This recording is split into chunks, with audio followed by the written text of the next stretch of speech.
우리 한국에서는 평창 올림픽이 열리는 가운데 참 미국에서 장면을 보면서 참 우리 고향 산천이 참 아름답구나 하는 것을 이렇게 보는 가운데 있습니다. 참 감사한 것 중에 하나가 우리 교포 2세인 클로이 킴이라고 그러죠.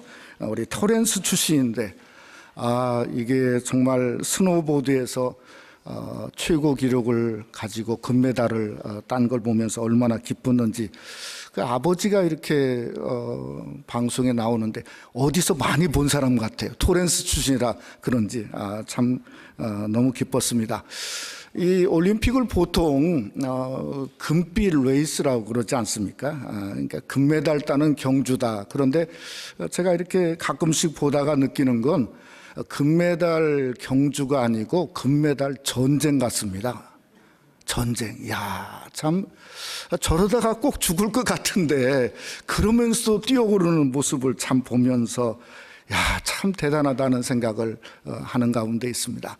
얼마 전인가 어느 미국분이 아니고 여자 프리 페어 스케이팅 하는데 사부첸코라고 하는 그 여자가 이번에 금메달을 땄는데 무려 올림픽을 5번 도전을 했다고 그래요. 그러니까 20년 도전한 거죠.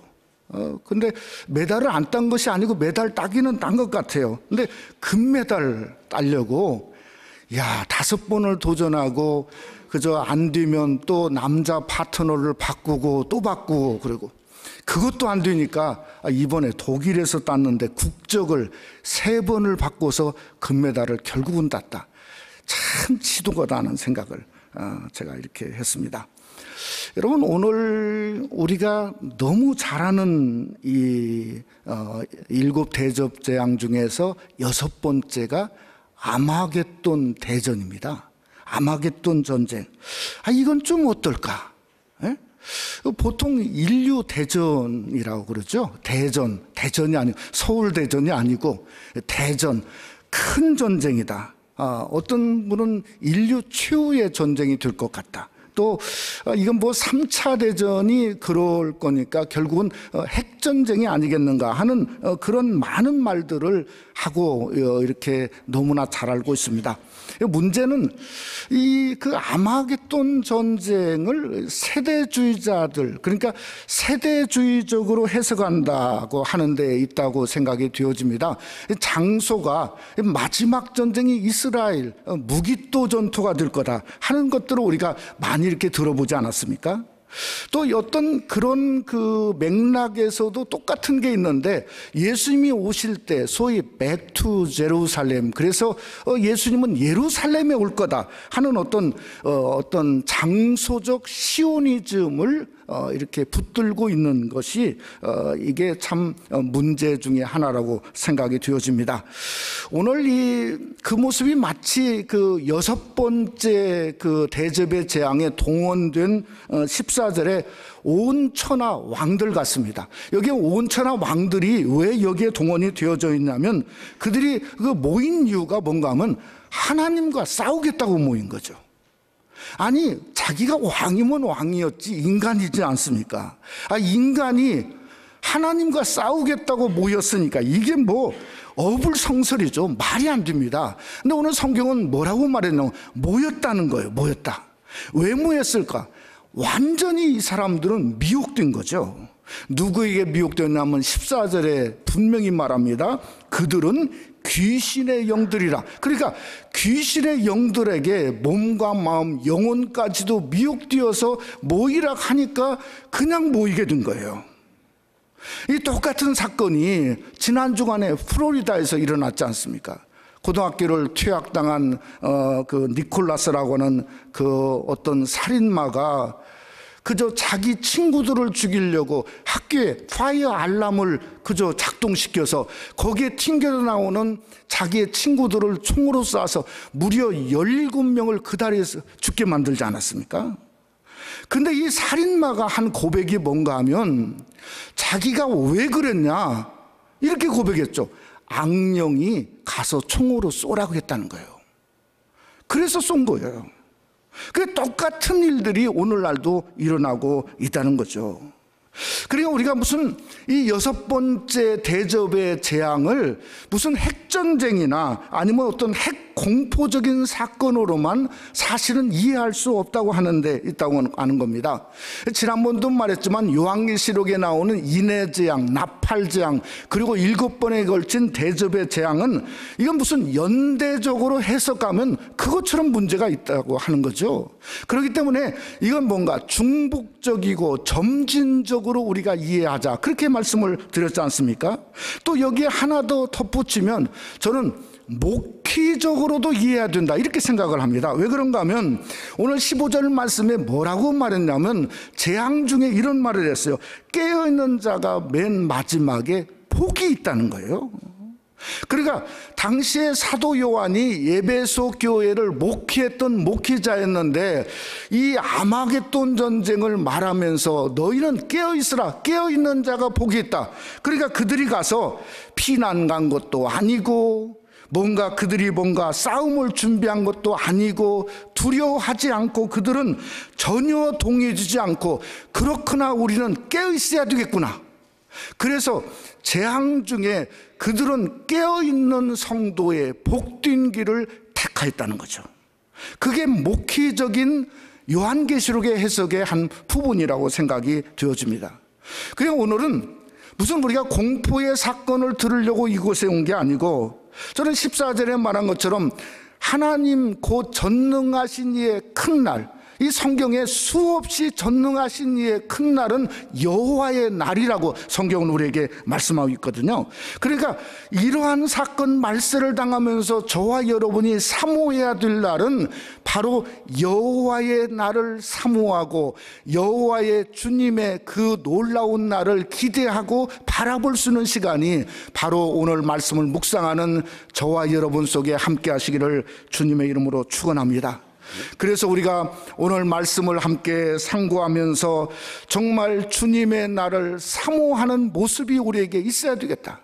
마치 성경의 맨 마지막 장 마지막 절에 성경에서 말씀하기를 주님이 내가 속히 오리라 했을 때 성도의 고백이 뭐였죠? 아멘 주 예수여 오시옵소서. 우리가 주님 안에서 정말 여호와의 큰 날을 바라보면서 우리도 그 성도의 아멘이 바로 저와 여러분 말씀을 듣는 우리의 아멘으로 이어지는 복된 시간이 되시기를 주님의 이름으로 축원합니다. 첫째로 유브라데 강에는 귀신들의 영이 모였음을 성경은 말씀하고 있습니다. 오늘 12절에 아주 유브라데라고 하는 강이 나옵니다. 이것은 무슨 성경정에 무슨 공상적인 그러한 강이 아니고 실제로 서아시아에 있는 가장 긴 강입니다. 이게 발원지가 어디냐면 터키에서 중부에 발원하죠. 그래서 시리아를 거쳐서 또 그저 이라크를 지나서 그 유브라테 강이 티그리스 강과 합쳐져 가지고 어디까지 가게 되냐면 페르시아만까지 이르는 장장 1780마일에 이르는 거대한 강입니다. 그러니까 그 강물은 사실은 이게 뭔가 시리아라든가 이라크의 농경지의 젖줄이다. 마치 미시시피 강과 같은 그런 강이 있습니다. 수심도 깊지 않아요. 3m에서 깊은 데는 9m 정도밖에 되지 않는다고 그럽니다. 이것은 지형적인 관점에서 보는 유브라테 강의 모습입니다.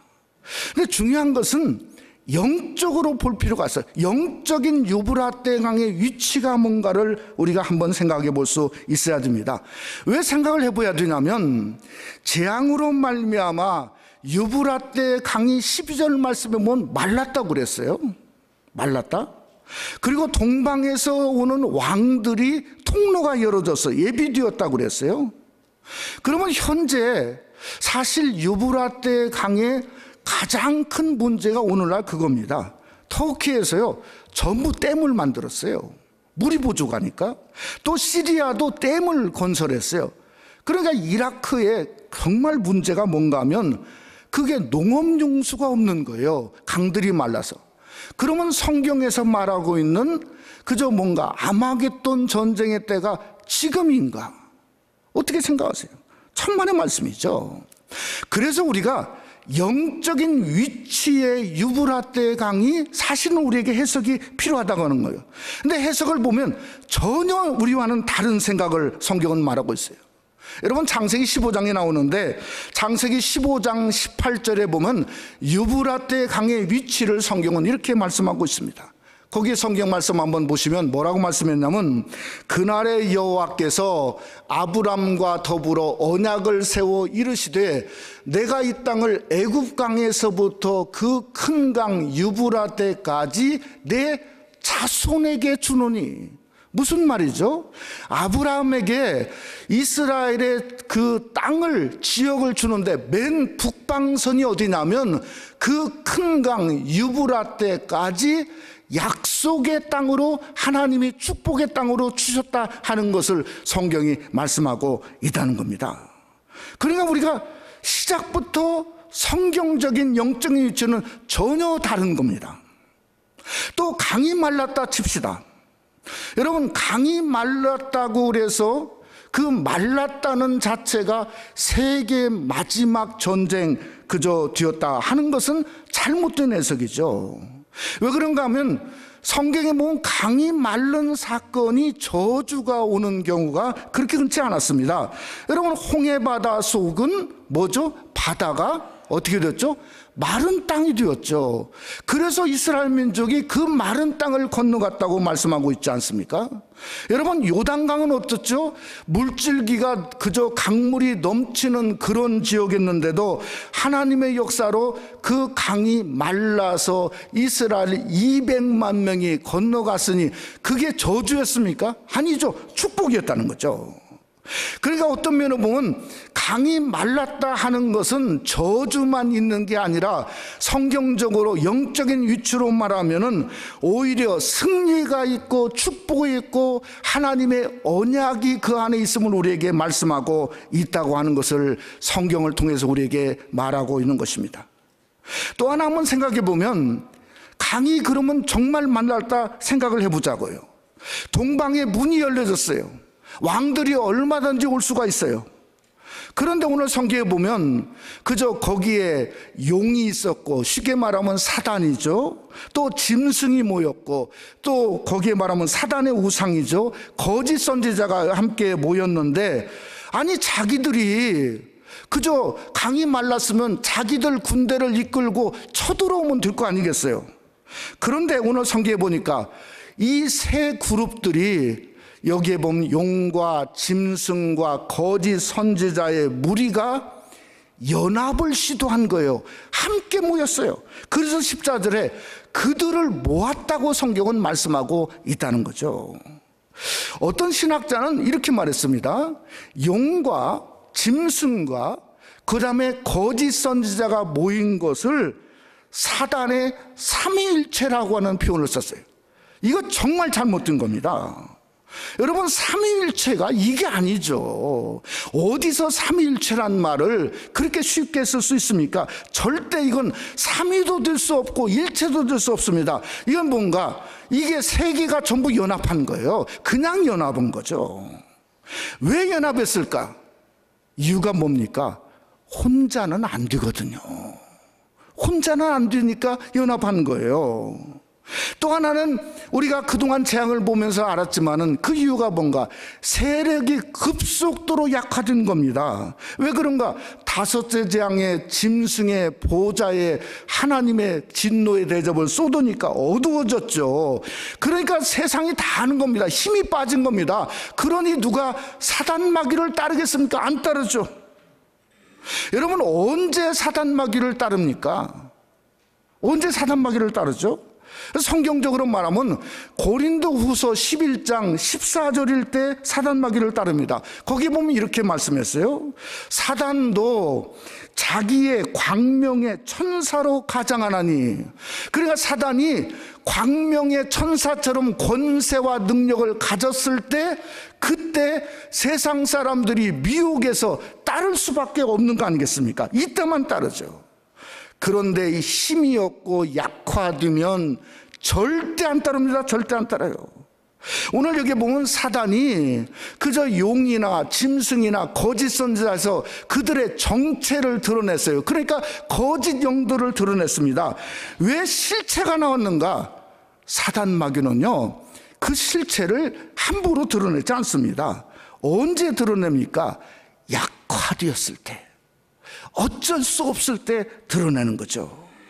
그러니까 얼마나 말세가 가면 갈수록 사단 마귀의 역사가 세지는 게 아니라 오히려 더 약화된다 하는 것을 성경 우리에게 말씀하고 있다는 거죠.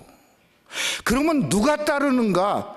미혹된 자만 따르는 거죠. 완전히 사단 마귀의 체인에 묶여진 그들만 따를 수밖에 없음을 우리가 생각해 볼 수 있다는 겁니다. 여러분, 유브라데에 모인 이유도 그러기에 똑같습니다. 왜 모였는가? 그들은 결사항쟁을 한 거죠. 여기서 한번 싸우고 죽자는 겁니다. 여러분, 북한의 김정은이가 핵을 고집하는 이유가 뭡니까? 아무것도 없거든요. 그것밖에 없는, 똑같은 상황이죠. 그래야 이 똑같은 상황이 성경에서 어디서 나오냐면 사실은 출애굽기 14장에 성경에 등장하고 있다는 겁니다. 이스라엘 민족이 애굽을 나와서 홍해 앞에 섰을 때 그 홍해가 갈라지면서 정확히 홍해 바다 땅이 마르고 있는데 그 뒤에 누가 있었죠? 애굽의 군대가 있었어요. 근데 애굽의 군대는 어떤 일이 났죠? 이미 애굽은 열장을 통해서 이미 다 망가진 나라였어요. 그런데 따라온 거예요. 왜 따라온 건가? 정말 마지막으로 그들도 죽이고 나도 죽자 하는 심정으로 그들은 바로 군대가 따라온 거 아니겠습니까? 그런데 바닷길이 열리고 마른 땅을 향해서 들어가니까 바로가 얼마나 쾌재를 불렀겠습니까? 하는 말이, 이제 너희들은 죽었다. 이제 너희들은 끝났다. 나는 말도 있고 칼도 있고 병거도 있고 얼마든지 그 안으로 들어가서 이제 도관에 정말 든 쥐와 똑같다. 그러면서 따라 들어갔을 겁니다. 그런데 정반대의 사건이 일어났죠. 바로는 홍해에서 수장되어지고 이스라엘 민족은 홍해 바다를 걷는 줄을 믿으시기를 주님의 이름으로 축원합니다. 하나님이 6대접의 재앙을 통해서 이걸 말하십니다. 말세라고 겁내지 말라는 겁니다. 사단 마귀 권세가 아무리 대단해 보여도 껍데기만 있다는 겁니다. 말세를 당하면 당할수록 우리 성도는 어떻게 살아야 되는가? 더 자신감을 가지고, 더 일어서고, 더 감사하고, 더 주님만을 바라보고, 더 십자가 지신 예수 그리스도 대장 되신 예수님만 바라보며 살아야 되는 것이 우리 성도의 길이라는 겁니다. 그럴 때 홍해 바다에 마른 길을 이스라엘 민족이 걷고 구원의 역사가 일어난 것처럼 오늘 우리가 이 말세를 사는 성도와 저와 여러분은 뭔가 대장 되신 예수 그리스도만을 따라갈 때 우리가 걸어가는 길은 마른 길이요, 그 마른 길에서 그들은 죽었지만 우리는 하나님의 구원의 역사가 일어날 수 있다고 하는 것을 우리에게 말씀하고 있다는 것이죠. 그러니 여러분, 한 주간을 살면서 힘들고 어려웠어도 예수님 따라가고 또 이로 따라가세요. 그 주님은 여러분 속에 마른 길을 보이시고 능력을 드러내신 하나님이신 줄 믿으시기를 주님의 이름으로 축원합니다. 두 번째로, 아마겟도의 성도의 무기는 성결이었습니다. 어제 새벽에 아주 특별한 한 분이 저희 교회 새벽기도에 오셨어요. 이스라엘 현지에 선교하시는 선교사님이신데 이분이 와서 대화하는 중에 요즘 이스라엘을 얘기하는 겁니다. 성경 속의 이스라엘이고, 요즘 이스라엘의 젊은 유대인들이 어디에 빠졌냐면 한국 K-팝에 빠졌대요. 한국 드라마를 그렇게 좋아한다네요, 유대인들이. 그리고 한류에 빠져가지고 이 토라 교육을 하는 게 아니라 한글 교육, 그러니까 한글 강사만 모이면 그 클래스가 꽉꽉 찹니다. 그러니 얼마든지 거기에 가서 선교할 수 있겠다는 생각을 이렇게 들어졌어요. 이게 무슨 말을 하려고 그러냐면 오늘날 젊은 유대인들은 마지막 전쟁을 준비하지 않고 있다는 거예요. 세대주의적 시오니즘에 벗어나야 됩니다. 뭔가 책에서 잘못된 게 오늘날 성도들을 엉뚱한 데 끌고 가고 있는 거예요. 그러면 오늘 16절에 말하는 아메아게토는 도대체 어디고 무엇인가? 문자적인 뜻은요, 무기또의 언덕이에요. 무기또 산이에요. 이스라엘 중부에 가면은 그저 중부 지역에 헐몬산 기슭에 있는 광활한 평원이 바로 무기또의 언덕입니다. 근데 여러분, 그 무기또, 그것이 아마겟돈 전쟁의 장소일까? 아니, 저는 이스라엘의 정말 장소를 따진다면 우리가 어디를 꼽죠? 예루살렘, 거기서 전쟁이 일어나야죠. 무슨 그저 평원에서, 평원에서. 아니, 거기에 핵시설도 하나도 없고. 요즘은 모이는 전쟁이 아니잖아요. 김정은 말죠. 자기 책상 앞에 뭐가 있다고요? 스위치가 있다는 거예요. 누르면 되지 않습니까? 올림픽에 수천 대 드론 가지고 그 드론이 전쟁 폭탄 하나만 가지고 얼마든지 요즘은 전쟁의 역사가 일어날 수 있는데, 아니 거기에 그 무기또 평원에 그저 세상의 열왕들이 모이고 심지어 귀신, 짐승, 거짓 선지자, 그들이 모여서 하나님을 대적하려고 모일까? 이게 문자적인 해석의 맹점이라고 하는 거죠. 도대체 성경에서 말하고 있는 아마겟돈은 우리가 어떻게 해석해야 될까? 저는 그 해석은 성경밖에 없다고 생각합니다. 어떤 성경이죠? 오늘 보면 16절입니다. 여러분 16절 보면 뭐라 했냐면 이렇게 16절에 말하죠. 새 영이, 여러분 용과 짐승과 거짓 선지자, 그러니까 귀신의 영들이죠. 귀신의 영들이 아마겟돈이라고 하는 곳으로 왕들을 모았다. 이거 우리가 봤지 않습니까, 지금까지? 그런데 하나가 빠졌어요. 뭐가 빠졌죠? 히브리어로. 히브리어로가 빠졌어요. 아니, 사도 요한이 아무 의미 없이 히브리어로 이 말을 쓸 리가 없단 말이에요. 진짜 중요한 용어가 뭔가 하면 히브리어로 아마겟돈이라 하는 곳으로 왕들을 모았다 하는 히브리어가 중요하대.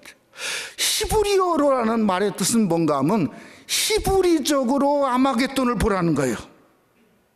히브리적으로 아마겟돈을 보니까 무기또 평원은 구약 역사상 가장 싸움이 많이 일어나는 곳이에요. 가장 히브리적이고 영적인 해석을 통해서 구약 역사상 가장 놀라운 그 무기또 산에서의 싸움은 어디 있었냐? 갈멜산에 일어났던 열왕기상 18장의 사건입니다. 무슨 사건이죠? 엘리야의 사건입니다. 엘리야 한 사람을 죽이려고 바알과 아세라를 섬기는 850명이 모였습니다. 세링이 똑같아요. 하나님 한 분을 대적하기 위해서 수많은 열왕의 왕들이 모인 거나 세링이 똑같단 말이에요. 왜 모였죠? 850대 1입니다. 한마디로 말하면 얼마든지 이길 수 있다고 모인 거예요. 여러분, 여기에 왕들도 똑같죠. 얼마든지 하나님을 이길 수 있다고 모인 겁니다. 더군다나 거기에 싸움을 했는데 하늘에서 불이 내려서 재물을 사르면 이기는 겁니다. 그런데 어떻게 됐죠? 3년 동안 비가 하나도 안 왔어요. 이슬도 내리지 않았어요. 그러니까 불쏘시개입니다. 850명이 칼을 들고 있었고 창을 들고 있었어요.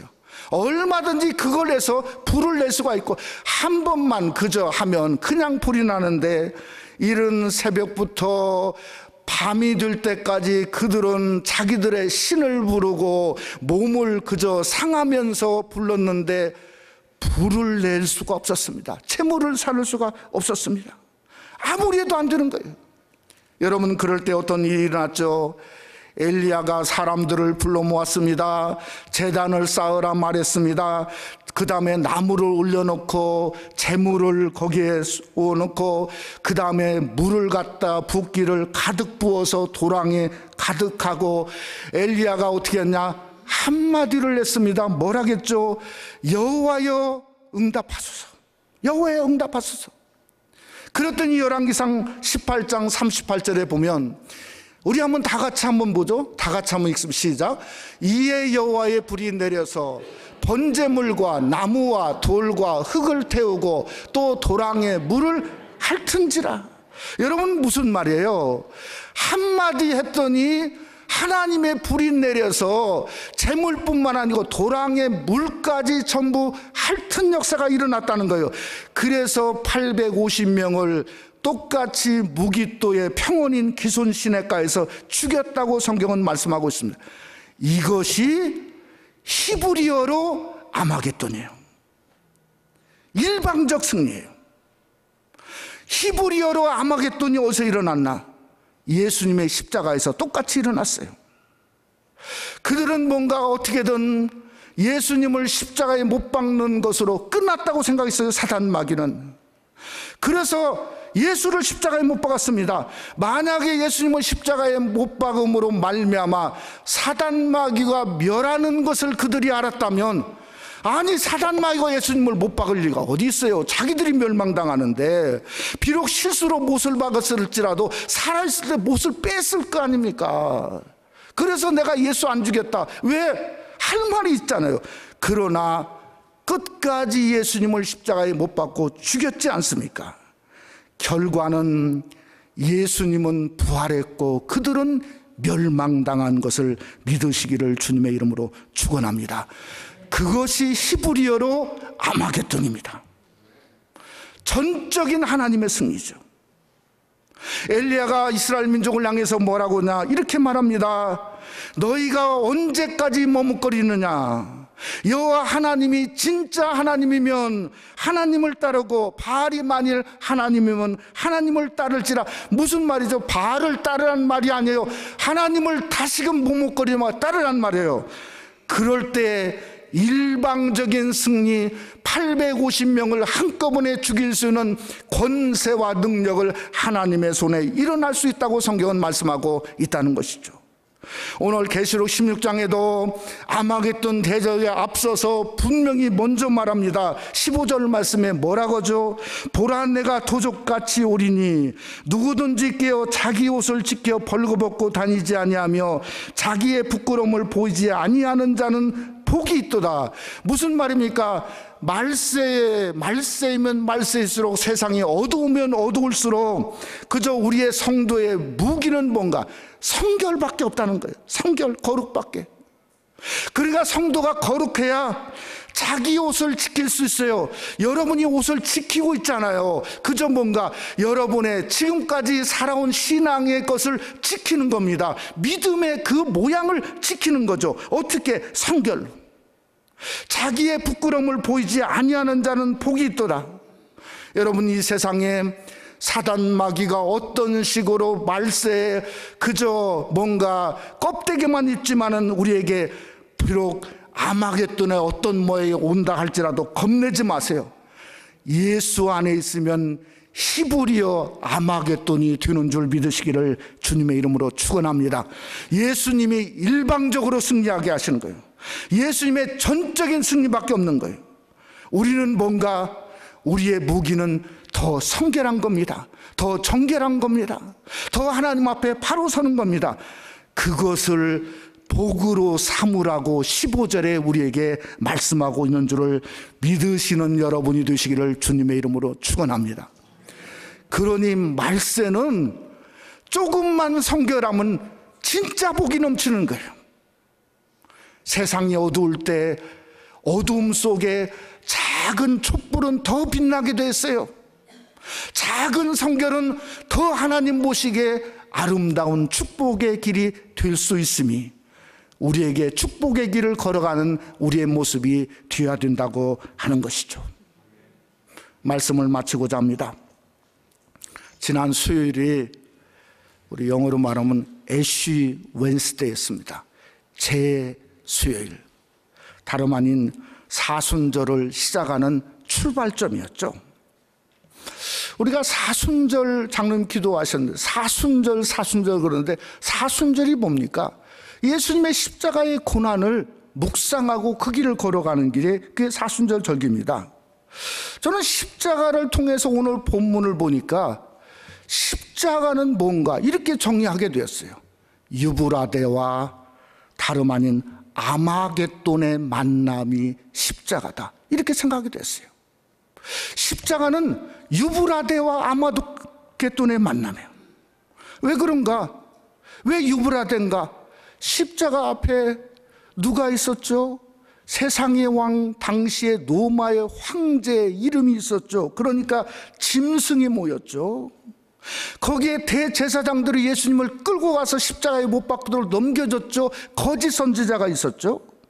그 다음에 보이진 않지만 누가 있었습니까? 용이죠. 용. 사단 마귀가 사람들을 주장하고 예수를 십자가에 만든 진짜 원흉이 뭔가? 사단 마귀죠. 그러니까 용과 짐승과 거짓 선지자가 모인 유브라데에 모인 모양이 다 같이 있었습니다. 거기에 쫄개들이, 백성들이 뭐랬어? 예수를 십자가에 못 박게 해서 못 박혀서 그래서 소리가 이겼다고 성경은 말씀하고 있지 않습니까? 명백한 유브라데입니다. 또 하나, 아마겟돈은 뭔가? 예수님을 십자가에 못 박았는데 예수님이 십자가에 죽기 전에 뭐라 했어요? 테텔레스타이, 다 이루었다 말했어요. 완전한 승리예요. 그러니까 히브리어로 아마겟돈입니다. 아마겟돈. 아마겟돈의 실체가 십자가입니다. 왜 실체가 십자가인가? 아마겟돈으로 말미암아 사단 마귀는 완전히 멸망되었고, 아마겟돈으로 말미암아 예수님은 부활했고, 성도는 영원한 구원이 보장되었어요. 그러니 아마겟돈의 실체는 예수님이 지신 십자가 앞에 분명히 갈라져 버린 거죠. 골로새서 3장 9절로 10절에 새 번역은 이렇게 번역했어요. 여러분은 옛사람과 그 행실을 함께 벗어버리고 새 사람을 입으십시오. 뭘로 그렇습니까? 노력? 아니에요. 십자가밖에 없습니다. 예수 그리스도의 십자가. 그러니까 사순절의 영성은 뭔가? 십자가 영성입니다. 그 사순절의 기간이 오늘 성경의 15절에 지키는 자, 옷을 지키는 자가 복이 있으니, 우리에게 이 사순절의 기간은 축복된 시간이에요. 십자가로 유브라데를 물리치고 아마겟돈의 모양으로 구원받는 귀한 역사가 일어남으로 말미암아 이 사순절에 저와 여러분이 복이 되고 축복이 되는 그러한 복된 사순절이 되시기를 주님의 이름으로 축원합니다.